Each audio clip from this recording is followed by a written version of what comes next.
Hi, welcome to Something for the Weekend. And indeed, if you're watching this after the weekend, something for the week ahead as well. I'm Ju Gosling, also known as Ju90, and I'm Artistic Director of Together 2012, who are bringing you this live stream today.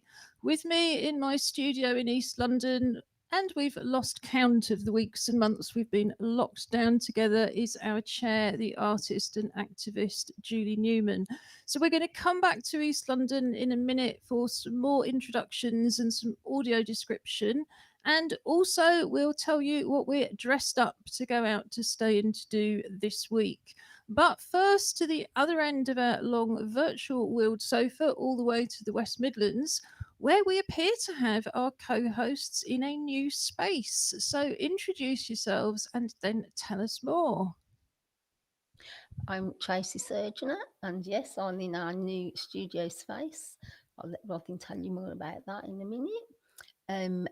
Audio description of me: I've got long blonde hair. My glasses are on my head to keep it out of my eyes.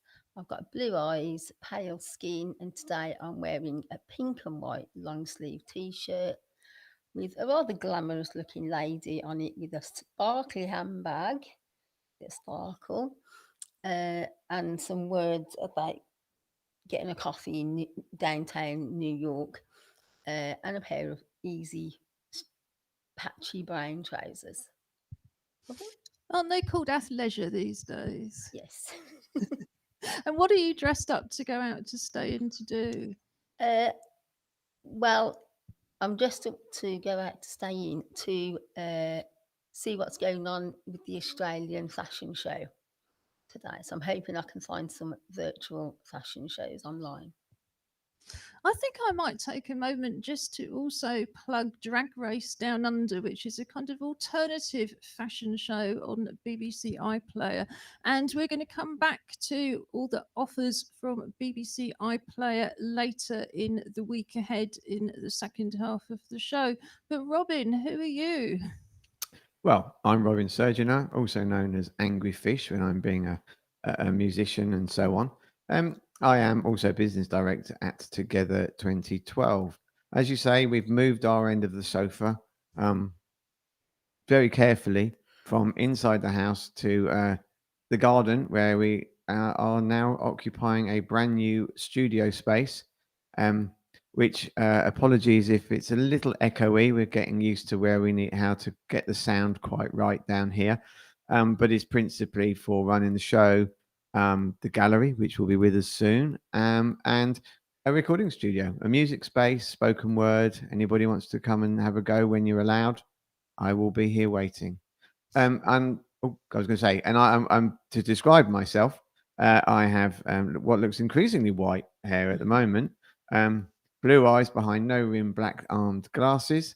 I am wearing a polo shirt with a white collar, blue body with red cuffs around the biceps.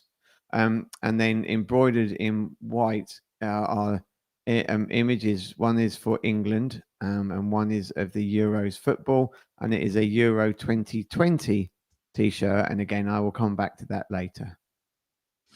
Yes, I've got a horrible feeling we're entering that period where the women used to get together and the men used to go out and watch the football at the pub, but now they're at home. My sympathies, Tracy, is all I can say.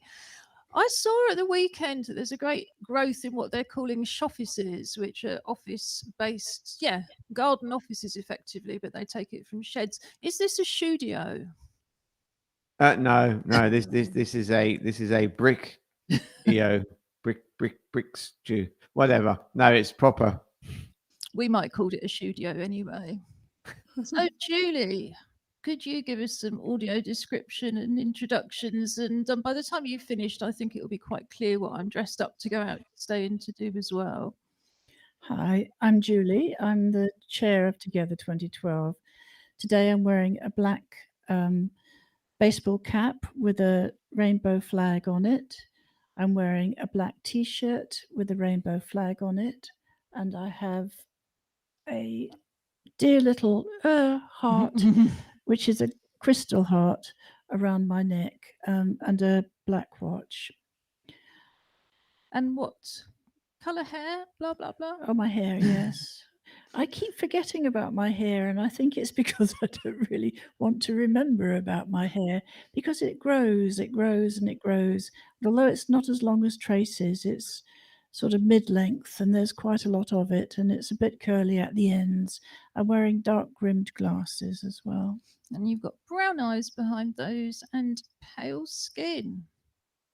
Ta-da. Finishing that audio, and you're dressed up to go out to stay in for Pride Month, which started on the 1st of June. So I am also dressed up to go out to stay in for Pride Month. I've got a purple baseball cap over a self-styled headed corona crop. I've got green eyes behind black plastic glasses. I've got olive skin, pale olive skin. I've got black wrist braces, silver coloured jewellery, including what Robin calls my lesbian axe, which is a little silver Labris pendant. And I've got a Regard t-shirt on. Regard is the national organisation for disabled people from the LGBTQI plus communities. So we're going to be popping those contact details and their website and so on into the highlights and links.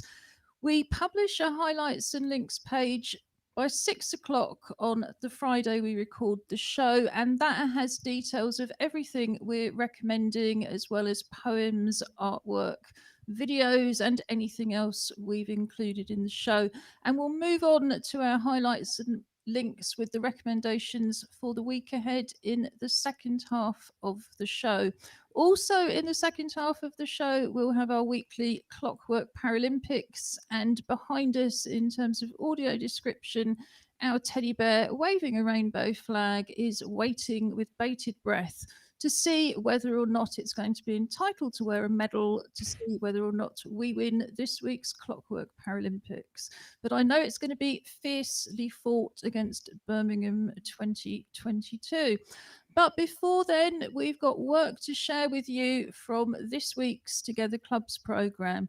The Together 2012 clubs are free to any disabled person who wants to join in, and we're delivering them at the moment virtually on Zoom and also by phone. The pop-up poetry group takes place every Wednesday morning by phone. We call you and we pay all of the costs. Julie, do you want to give us a report back from Wednesday, please? Yes, we had the poetry club, pop-up poetry club on Wednesday morning, as usual, by phone. As Ju said, the theme this week was kindness. So kindness was the theme. And again, it's quite interesting how different people's take on it comes through in their poetry. There was a very enthusiastic response from the participants of the poetry club, our little poets. And it was interesting again how each poet reflects their own style and their own understanding of the theme. Yes, so let's move on and hear some poems. Our clubs are open to anybody, whatever stage you're at. We believe everybody has something to teach and everybody has something to learn. And we welcome all disabled people, including people with learning difficulties, people with mental health difficulties, people with long-term illnesses, and anybody else who considers either that they're disabled or that they're covered by the Equality Act. So I'm going to start off, and this is by Crystal Peasy, and it's just called Kindness. Kindness is being friendly, respecting and loving one another. I like people being kind to me. It makes me feel happy and gives me a warm feeling inside my tummy. It's important to be kind to people. They may be having a bad day, and your kindness makes them happy. Kindness is respecting people. Without kindness, the world would be sad. And I really liked that sense of respect, because I think respect is so fundamental to us as disabled people, and so often we're not respected. And I thought linking kindness with respect was very, very interesting. Robin, what have you got for us? Okay, the first one I'm going to give you is from Duncan Bridgestock. Welcome back, Duncan. It's nice to have some writing from you this week. So again, this is called kindness. The kindest kind are the together kind. Kind people of the together kind, together of the much appreciated kind. There we go. Thank you, Duncan. And that was addressed to us as an organisation, which I really appreciated. Julie, do you want to read yours next? Sure thing. Similarly, it's called kindness. So, like a thief in the night, sneaking in on silent kitten paws, comes that hidden act of kindness, rarely seen but often present. No shouting from the rooftops, no arrogant thinking about self. This virtue hides shyly away until needed. Then, without thought of cost, the action readily given opens the door, steps aside, smiles, remembers the oft forgotten, seeing the worth in the most humble, a friendly hand held out to those who may have stumbled and fallen. Hard times come in many guises. Kindness demands no payment, requires nothing back, an act of compassion from the heart. Kindness is caring and noticing the need in others, giving gently, freely, without thought, then quietly stealing back away from the light, ready to emerge again when needed. Oh, that was beautiful, Julie. you. Thank you. And again, it was I love that sense of it being quiet. And very often the kindest people are very quiet people. Tracy, what do you have for us? I've got a poem called Acts of Kindness from Alison Marchant. Now, Alison starts sending a positive message by text or email, sending gratitude to participants and co workers, coming together by telephone and Zoom and supporting each other's work, writing a list of things you like about co workers, friends, and family members, watering garden flowers, making hot chocolates on cold days, recommending your favourite film, poem, or artist, appreciating the sunny weather and its sunset and apologies, appreciating the sunny weather and the sun setting, saying thanks. Thank you, Alison. And Alison is the international artist who leads our club's programme and also chooses the theme. So I think you have one more for us, I Dwayne. I do. This one is from Dwayne Bryan and again is titled Kindness. Kindness is when you give and take. Kindness is the friend you make. Kindness is when you show love. Kindness is when you get a hug. Kindness is an important thing. Kindness is the love you bring. Beautiful. Yeah, great. Thanks, Dwayne. Thanks to all the poets, including the ones whose we haven't had time to read out today. All of those poems and more will be on our highlights and links page. That's on our website, www.together2012.org.uk. You can find the highlights and links page under the main Together 2012 TV pull down menu or linked directly from the Together 2012 TV page. So now we're going to move on and look at what's been happening this week with the Together 2012 Art Club, which is Alison also runs. And on a Friday morning from 11 to 12 on Zoom, we run a still life session. What we do is Alison creates the image and shares it by Zoom. We can also text you the image or email you the image, WhatsApp you the image, whatever's easiest, so that you have the image on a device that's easiest for you to access. And Alison starts the session with some audio description and also some mindfulness, which I think is really great. So I'm just going to pop the image up from this Friday. And it's a lovely straw bag in shades of oranges and greens and whites with a straw hat in front of it. And it looks, which has also got lots of, I think, artificial red flowers attached to the brim at the front. And it looks like somebody's just come back from a summer shopping trip. So let's see what people made of that. Oh, yes, this is Lee Brooker, who's done a beautiful representation of that in coloured pencil. This is Sophia, who's done the whole thing in felt tip pen. Really, really colourful. She's really brought out the oranges and the greens and looked at the shade around the brim. That's great, Sophia. And this one is Crystal Peasy, and Crystal's painted that. And finally, but by no means least, this is Glory Sengo, who has used crayons, got a lovely orange bag and yellow hat. So that all looks great. Thank you, guys. Although I must remember to keep saying thank you, everyone. So something I'm trying to learn to do at the moment. The art club also on a Tuesday from 11 to 12 on Zoom run a make and natter session, and that's probably the most informal sociable club session we run all week. Alison leads an activity that you can do from home with mostly recycled materials, or you can just bring your own craft project and share in that hour, being able to look at other people's work and see theirs, and just sharing tips and so on and so forth. So I've got a couple of weeks worth here. So the first one is from last week. And what they were doing was creating leaves. And this is Ellen Goody. And what she's done is she's drawn different leaf shapes in felt tip and then gone around the edges with a different colour felt tip. And it's really striking, actually. You can see it turning into a whole design. And then this next one is Crystal Peasy. And what she's done is folded paper over and then cut the shapes out, and that's one of the things that they've been experimenting with, just looking at how easy it is to create a symmetrical shape if you fold the paper first.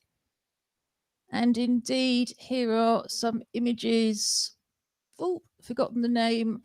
No, I think this is Sophia again, and it's a really great example of how you can create these leaves by folding over some paper and then cutting out the shape. So, moving on to what they've been doing this week, it's something that I understand is called quilling. Have you heard of this, Tracy? It's nodding. So, all right, well, at least it's not just me who's never heard of it before. So it's paper rolling, is that right, Yeah. Julie? Or can you give a better definition? No, I think that's absolutely right. It's as simple as that. All you need is paper, and Tracy knows, you roll it up. Yeah. Okie doke. So let's have a look at the image that they had as an example first. And what Alison's done here is create a heart shape with card and then filled it with rolled paper to create this whole kind of 3D effect. And you can see that that would be really effective if you then mount it on a wall. You know, it makes a great picture. You can use coloured papers, all sorts of things.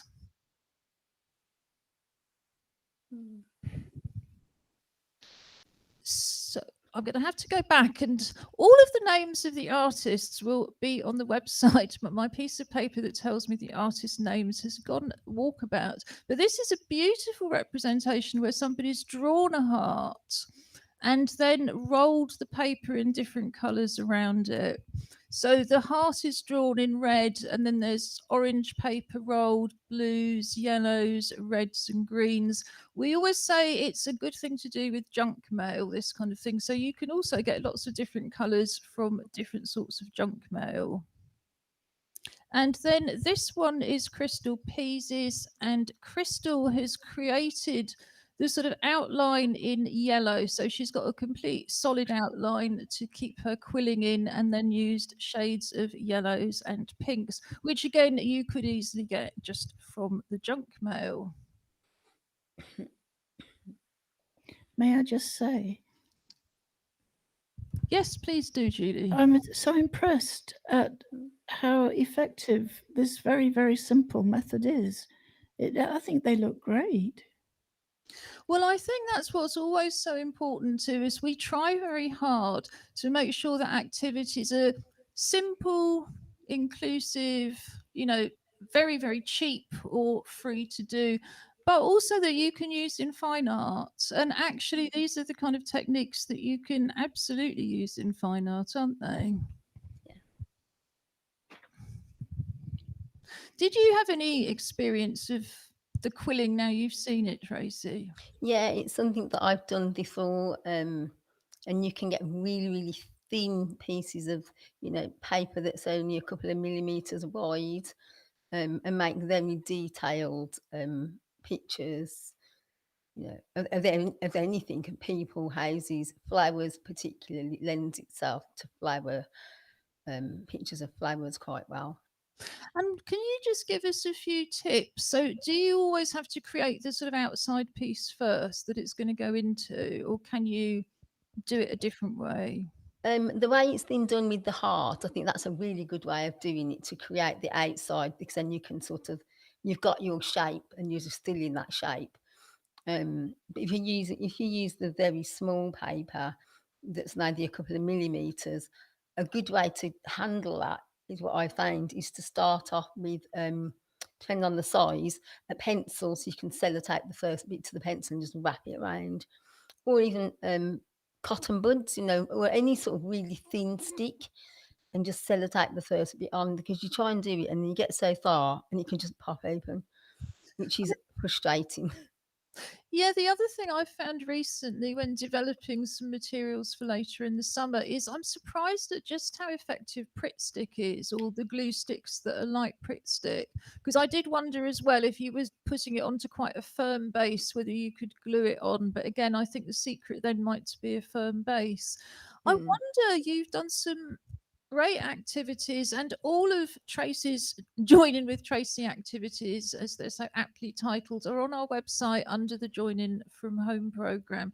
But you've done quite a lot with using old chocolate boxes and things, and I wonder as well whether you could just simply take an old box and then fill it with quilling, and you've got a nice sort of strong surface then, haven't you? Yeah, and that creates your frame as well. And then, and as you said, Pritt Stick or other types of glue, amazing. They do stick quite very well, actually, with papers.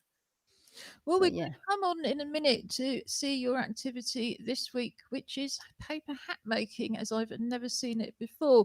But first, we're going to go over to Stera Plurger, who's still shielding in a barn in the middle of nowhere in the Suffolk woodlands. And again, you can find Stera's previous films on our Join In with Stera page, which again is on the Join In from Home pull down menu. So this is making a picture with paint and rain.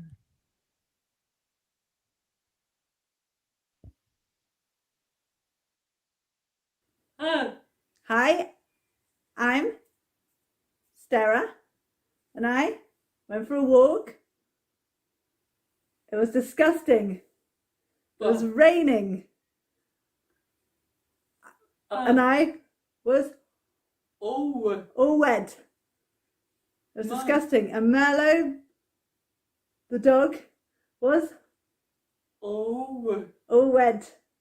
Very disgusting. I made a painting with the rain. It was beautiful.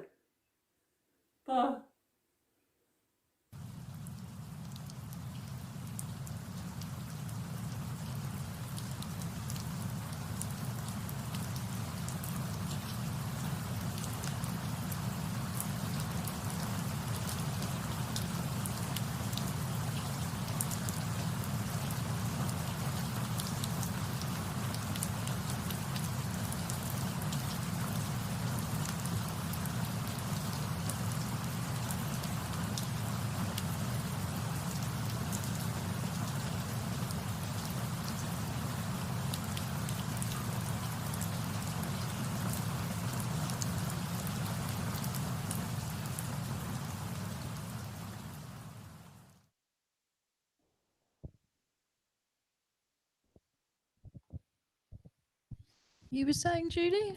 I just think that's so clever. One of the things I really like about Stera's work is that she uses what's immediately available, and that includes the weather. I think that was fantastic because she's done similar things in the snow, hasn't she? Well, not similar, but she certainly managed to use the snow. Just to audio describe, what Stera did was use poster paint, which comes in the very big bottles, squish some different colours in different spaces upside down. Well, yes, she turned the bottles upside down, put blobs of paint onto the paper, put the paper in the rain, and let the rain wash the paint around and splash the paint around till it made a picture. The other thing you can do with that, because I noticed it looked very, very soggy to try and pick up, is actually then put a dry piece of paper straight on top of it and use it to print that paper. So, yeah, I think that would be another tip that I would give. Have you ever tried painting with rain, Tracy? I've got to admit and say no. No. The different paints and the effects you can create by tipping and folding can come out quite well, actually, symmetrical pictures.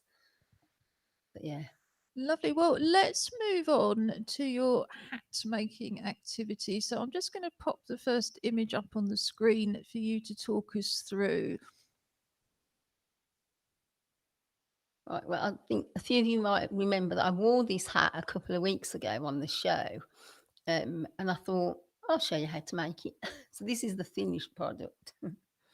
And do you want to just audio describe that? Yes, I made it out of a piece of blue card, and then what I've done is I've got some blue sort of sheer material. I've always got bits of scrap material lying around the house. And I've literally just wrapped it around and done quite a loose bow, like a floppy bow, and I think it can be quite effective in the same shade of blue as the card. So I haven't been able to get all of the photos you sent me up, although they will all be on the website. So if I move on to the first one, can you tell us what else you need in order to make the hat? Yeah, so basically and it can be done from recycled materials, magazine pages, is I've taken one A4 sheet of paper, a ruler, a pen and some glue stick. And that's basically that's all you need. If you've got some material, that's great. If you've got some stickers, a bit of ribbon, anything really to decorate the hat at the end, open to your own imagination. So this is the first step. What do you do here? So for the first step, where the picture we're looking at, we've got a piece of A4 paper with a pencil and a ruler. So I've marked on the page maybe about 4 inches, and that will be the barrel of the hat. And if you don't have a ruler, but you're just using a straight piece to guide your pencil, am I right in thinking that looks about a third of the way up the page? Yes, yeah, about a third. But again, you can, whatever height you think you want your hat. Then when you've cut that strip out, what I've done is I've created little tabs, and I've cut along the long side of the paper, all the way along in little strips, maybe a centimetre long, all the way along. And then what I've done is folded one up, cut one out, folded one up, cut one out. And you do that on both sides so that when you're sticking the hat to the lid of the hat and the brim of the hat, you've got something to stick them to. Yeah, and so I'm just showing and using the glue stick. First, we need to glue the short side of the hat so you can create your barrel to create your circle for the hat. So that's just simply showing you that's what I've done there. I've created the circle, and on the one end you have the tabs going in so that you can stick the lid on, and on the other end you have the tabs going out to stick on the brim. But as Ju said, there are lots of photos. Can't show them all on the show, but they're all on the website, and they'll take you through the process step by step. This is then a circle that I've cut out, which is the same diameter as the barrel of the hat. And then that will be Can stuck you just on. use the barrel of the hat to draw around to get that circle? Is that the easiest way to do Yeah, it? that is the easiest way, actually.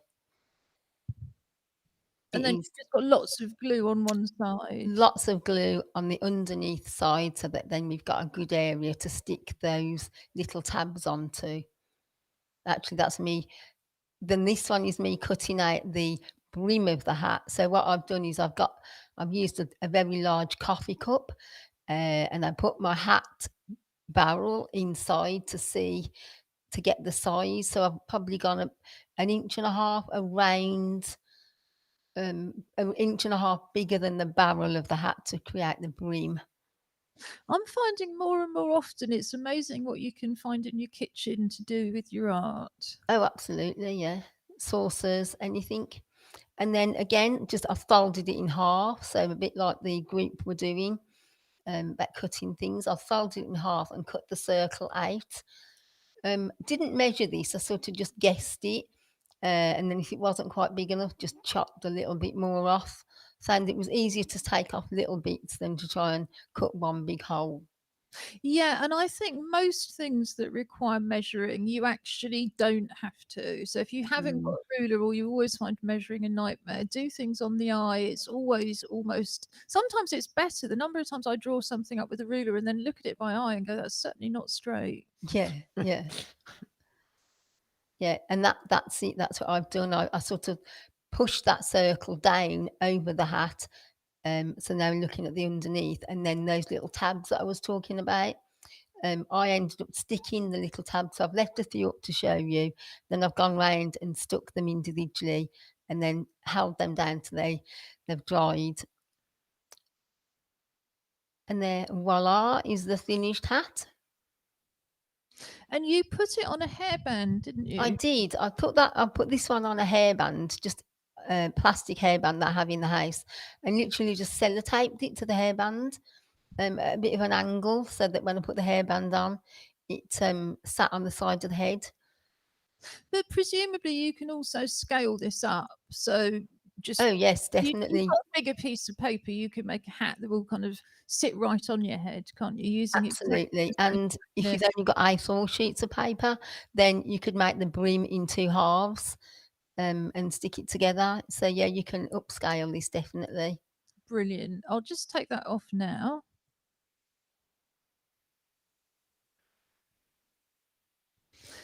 And I think after all of that art and poetry, it's time for a bit of fun with our weekly Clockwork Paralympics. The Clockwork Paralympics have now been running for 14 or 15 months. So therefore have been much more successful than the real thing. I'm not quite sure whether we started the Clockwork Paralympics to support the Paralympic movement or to have a slight joke with Robin, multi-gold medalist Paralympian, because he's so competitive, he gets really, really into it. But in honour of Robin's swimming prowess, we are still in the pool, or should I say my walk-in bath, with our wind-up clockwork crab competitors. But first, who is your intending medal bearer this week, Robin? So this week we have a bear called Bolin. He is similar to one of the bears on a TV show called We Bare Bears. If you've not seen it, actually, check it out. It's meant to be a children's show, but like all good children's shows, it is just wildly adultly funny, but not inappropriate. So that's good. But yeah, so We'll and put that and on the highlights and links page. yeah. And oh, sorry, I got to describe him. He is in fact a panda, so very much panda, black and white, or kind of grey and white panda, black ears, white face, white body, black arms and legs. But he does also have a lovely grey heart on his chest and a red necklace which says "I love you." Oh, well, I don't know about the I love you, but it's very appropriate because, of course, the Winter Games will be in Beijing. So, our teddy bear is the same one we've been using for a while because it was a gift on my birthday last month. Tanny is a honey coloured bear with her own gold medal already made. She's got a red sporty headband, she's got red and white shoes, and she's got a blue jacket. And for Pride Month, she is also waving a rainbow flag. So I'm going to pop the video on, Robin, and leave it to you to tell viewers what's going on. Now, first we have to decide, do you want the competitor on the right side of the screen or the left side of the screen? And to join in at home, decide as well. What do you want? Left. We'll go left this week. So here we are at the Paralympics pool. And whoa, look at that going. Oh, that is amazing. Got to say, they're swimming so fast. They have been training very hard in our week off. And I have to say that was a win to London. Congratulations, London. It's about time. Thank you. We'll just rerun that as it started while you were speaking. But, we'll put the medal on while we rerun. Yeah.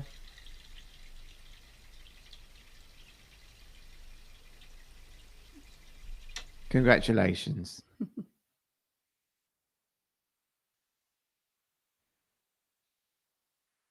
Oh, you're muted.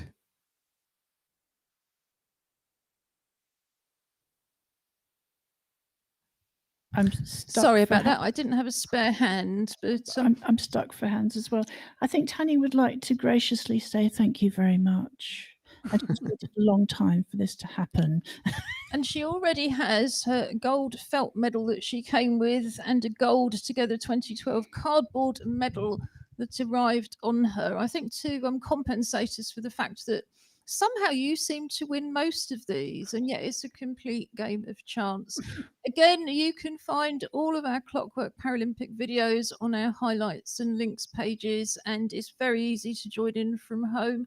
If you're going to try running Paralympic events at home with Clockwork toys, I have to warn you that most of them can't even seem to get to the end of the bath or the end of the landing. They don't make Clockwork toys like they used to.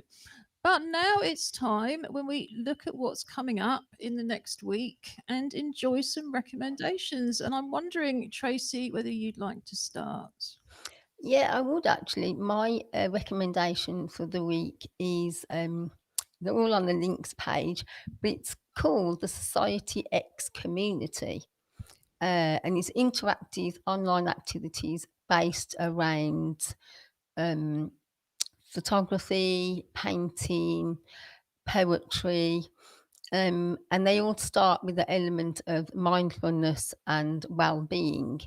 The organisation is based in New York, so the times for some of the activities might be, early evening. But I'd definitely check it out. There's so many on there to choose from, and they're free, or you can offer a donation. And which we talked about, artists need to make their living. But I think that's a really good way of, if you can afford it, then you can. If you can't, they want everyone to be able to take part. So yeah, check it out. Great. I mean, my first recommendation is also linked to photography.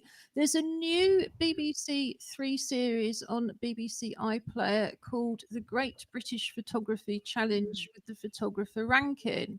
And one photographer competing at the end will get a job assisting ranking.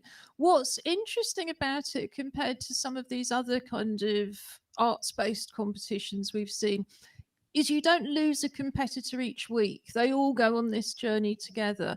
And it's so interesting to listen to the tips. So there's just 2 episodes out now. They're an hour long each, but they really are fascinating. And what they've tried to do is they've got a range of photographers. They're not all professional photographers, but from different experiences. So landscape photographers, fashion photographers, people who like to do portraits, people who've never photographed people, and then they all have to do the same photography challenges. And like you say, in the process, you really pick up some tips. But I have to say, the other thing I've picked up, which is so important, I think, for people to remember when they're comparing their work to somebody like Rankin, is the number of cameras, the value of the cameras, the amount of all the extra lights, the extra reflectors, the number of people holding reflectors and pointing lights. Don't look at your pictures and think, well, I spent £500 on my camera, or I've got an iPhone Pro. Why isn't it as good as this? Really, it's a kind of also a demonstration, I think, about why it's so hard to break into photography, but it's worth it for the tips. And I think some of the competitors are really lovely as well. Julie, you had some Pride events, I think. I do. Channel 4 is going all out this month for Pride June or June Pride. And on the All 4 streaming service, there's a range of films and some documentaries, I think, as well, which celebrate the LGBTQI Pride Month, which is great. I mean, I'm so impressed at Channel 4 sometimes. They really pull the stops out, don't they? They do. And did you have some other Pride themed ones at the same time? Yeah, Gay Times has done a review of some of the best LGBTQI plus films, going right back to Priscilla, Queen of the Desert, which I absolutely adored. And I think even if it doesn't tell you how to source them, but a lot of them are on YouTube. So I think it's worth having a look at them. Some of them will be old familiar friends, and some will be completely new. But it's an interesting list. Brilliant. And Robin, do you have something to recommend? I do. I'm going to recommend something that I haven't sent you the link for. I'm going to get it from one of our young people afterwards. Thinking about Pride, is that they've been reading a lot of teenage fiction that is very much focused on LGBT romance and relationships. I mean, and a world of writing that I think is probably much more prevalent now than it has ever been. And because of because of Pride and all the things, the kind of the Channel 4 are doing, that awareness is really great. So what I'll do is I'll get a couple of titles of those books as well. I think that would be really good to put up. And then my main kind of thing for the week ahead, and I will say that with the change in attitude towards women's football, there are many, many more women who enjoy watching and partaking in football. But to that point is that actually this week sees the beginning of the European Football Championships, or Euros, which are kind of called both Euro 2020 and Euro 2021, depending on where you look at it, because obviously the event is rescheduled from last year. Oh, I didn't realise that. Oh yeah, it would have been, because they switch. It's like a biannual thing between the World Cup on every 4 years, and then the middle bit is the Euros. Yeah, and that kicks off. I mean, not until Friday, but I think there's going to be. I mean, England played on Wednesday as their final warm-up match. Scotland and Wales are also in. So there's only one home nation team that unfortunately didn't qualify. So there's going to be, for anyone interested in football, there will be lots of football to be had and followed. And it also means, think of it the other way around, is for those of you who don't like football but have partners that do, look at that free time you're going to get. Just not necessarily these days in front of the TV, because in the old days, as I said at the beginning, they all went out. Well, I've got a Pride themed recommendation as well. It's the only event I've been able to find all month that actually addresses disability issues, although we're not surprised by that by now, are we? So Para Pride, who are focused very much around inclusive events, have been organising a debate next Wednesday from 6 to 7 on Zoom. It's entirely free, and it's looking at media stereotypes. and how those impact on lack of inclusion. So that looks interesting too. Did you have another one for us, Tracy? No. Julie? Yeah, for the last 2 weeks, I've been completely absorbed with Springwatch, and on BBC Two, and I really want to recommend it because they've got a live stream on YouTube as well, and it's following 9 nests, I think, and there's something very it builds the tension up as you see the young birds getting stronger and bigger, and with the avocets actually going out into the water immediately, virtually as soon as they as they as they hatch. And you sort of think, no, don't do that. No, but it's gripping and it's well worth it. I learned so much from these shows. I think something that's really struck me is the quality of the things on iPlayer and All4 and some of the other free streams. I spend longer on BBC iPlayer than I ever do on my pandemic kind of inspired Netflix subscription and Disney Plus subscription. You know, I just tend to, go, oh, there's something else on BBC iPlayer, and that, that's taken up my time. But the other thing I'm going to recommend is, as always, do check out all of these listings pages for free online events, because I found the Oban Sea Shanty Festival in Scotland, which is taking place tomorrow, with free workshops all day. So I've signed up for one that talks about women pirates and she shanties. I might just about to be able to say that. And anybody who's come to our music club or our Zoom together sessions know we have a particular fondness for sea shanties. They're very much the folk music of the docks area where we are based. So we do like to sing a nice sea shanty. We were singing some last night. So I'm really looking forward to the workshop tomorrow. And what I liked as well is it's a 50-minute workshop. So you've got 10-minute breaks if you want to go on to the next one. It's a really, really accessible length. So all of that will be on the highlights and links page. So before we move on to the next section, did anybody else have anything else they would like to recommend for the week ahead? No, I'm fine, thank That you. makes a really nice change from me getting emails saying, why didn't we have time to do such and such? So coming up next week, we have, of course, the usual items, but we would love you to join in. We'd love to see your artwork, whether or not it's got anything to do with the activities we're recommending. We'd love to hear your poems. If you're doing a project, we would love to hear from you so we can highlight it on the show. And that is what is going to be coming up next. I'm going to come to Robin in a minute, but I'm delighted to say that our virtual writer in residence, and we had a virtual writer in residence before the pandemic, Penny Pepper, is talking to Robin in a couple of minutes and will also be reading. So we might just as well, I think, Julie, start winding up from this end and saying goodbye from East London. But can you tell me what's next week's Poetry Club theme? The screen hasn't frozen. I have.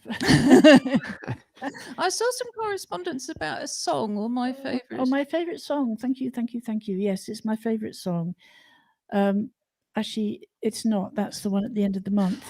Okay, so I'm going to pop the poetry theme into the highlights and links page unless Julie is able to find it in the next couple of minutes. As I said, if you want to join our clubs, just drop us an email to info@together2012.org.uk or check out the website www.together2012.org.uk. There's lots of activities to do under the different Join In From Home programme, the highlights and links sections.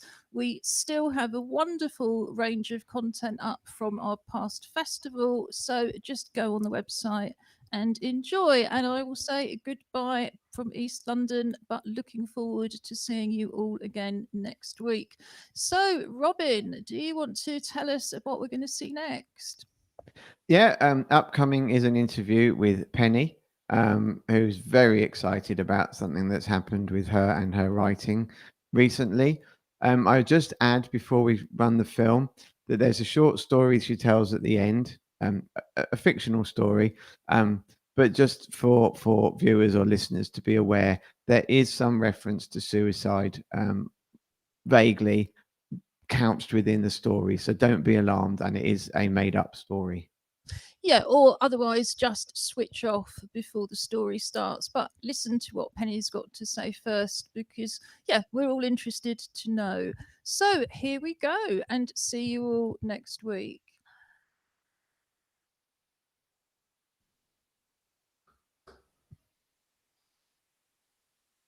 Today I'm talking with Penny Pepper, one of the illustrious writers associated with Together and Together TV. Penny, I understand you've been nominated for a rather prestigious writing award. Would you like to tell the audience all about it? I would, Robin, and thank you for inviting me on for this little interview. It's always a pleasure to work for Together TV.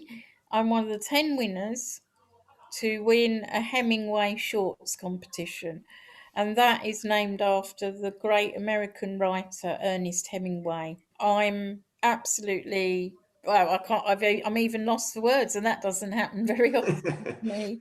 But I just submitted a piece. I saw that it was available. It was open to writers from all around the globe, and I sent a little piece in that was a few years old. And lo and behold, I'm going to be in this anthology.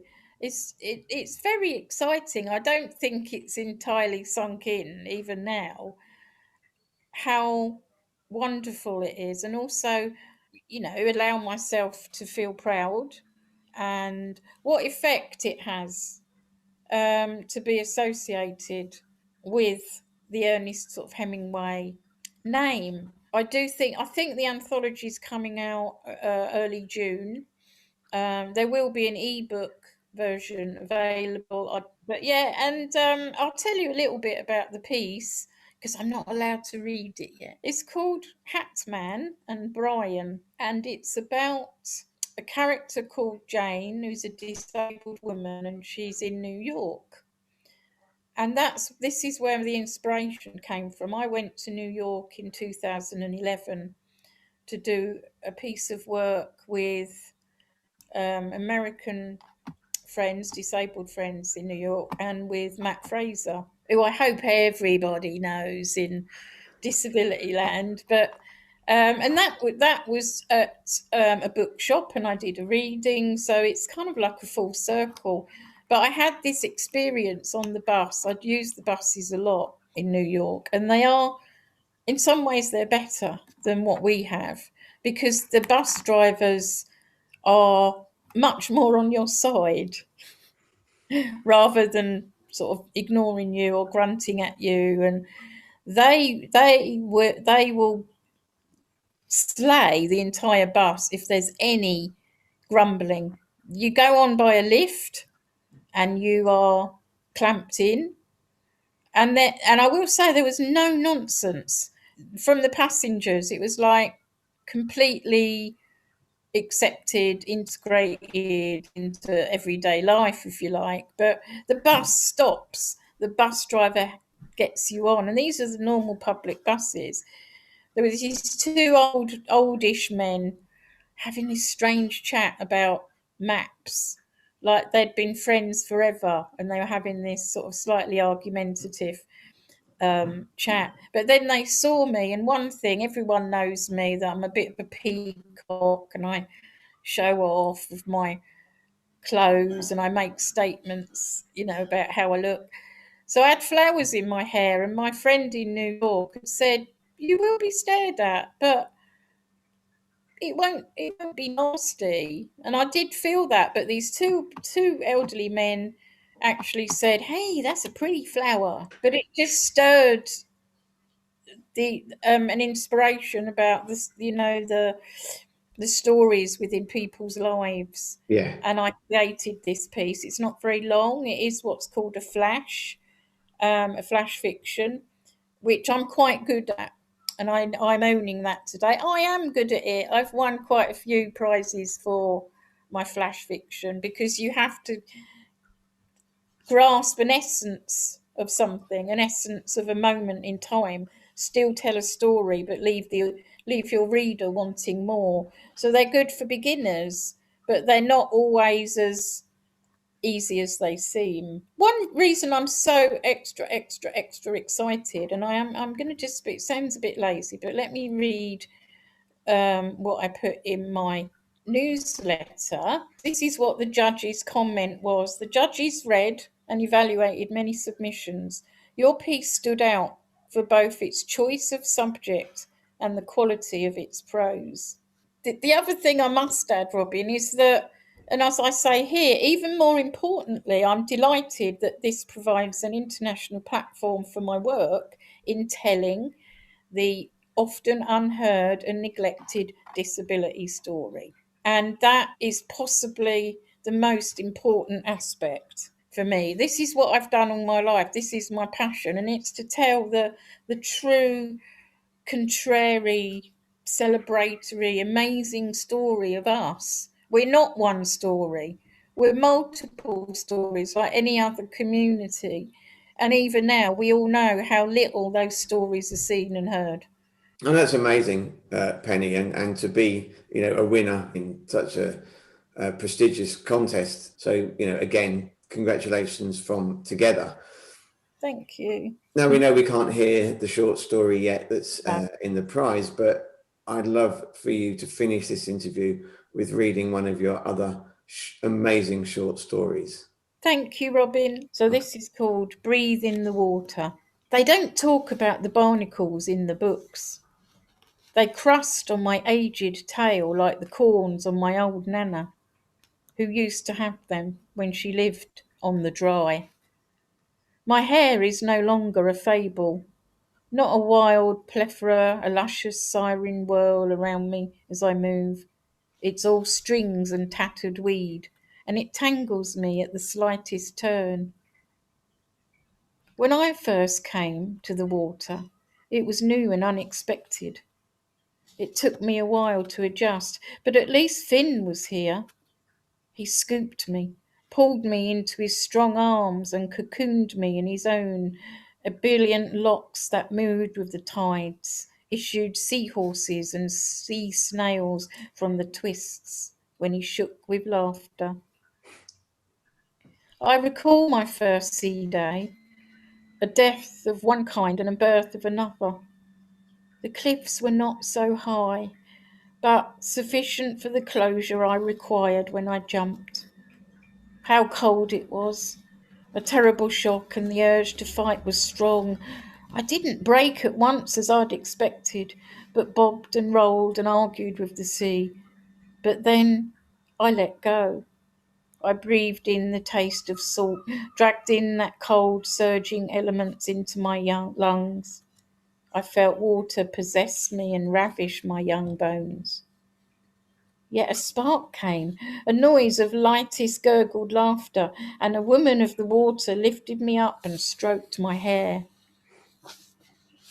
And Finn, he came from the dry too. His beginning was as sorrowful as mine when his father took him in his wheelchair to the dock on a night so dark even the eyes of owls couldn't judge him. His father soothed him, sang a soft song and spun words about easing pain and suffering as he tipped his son into the deep. The father walked away from his son's cries, his desperate splashes, and gave him away as easily as a casual stone dropped to the depths. The waves loved Finn and carried him to new parents. They caught hold of his weak legs, grasped him, and shook their sleek heads in shame at what the dry folk do to those they deemed different. As was I in my own way. Emotions out on my skin, raw from my eyes, bleeding fear and joy from my heart in equal measure. I did not belong with the dull every day on the dry, and it was in the sea I found my home. To love and live for many moons and many seasons, travelling with the many and consumed with love of Finn. It is said by the elders and the whales that when we die, we melt into the sea.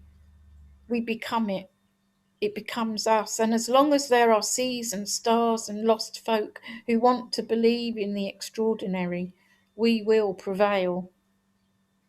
I breathe in the water, and no fin, gone since spring high tides, is within me again.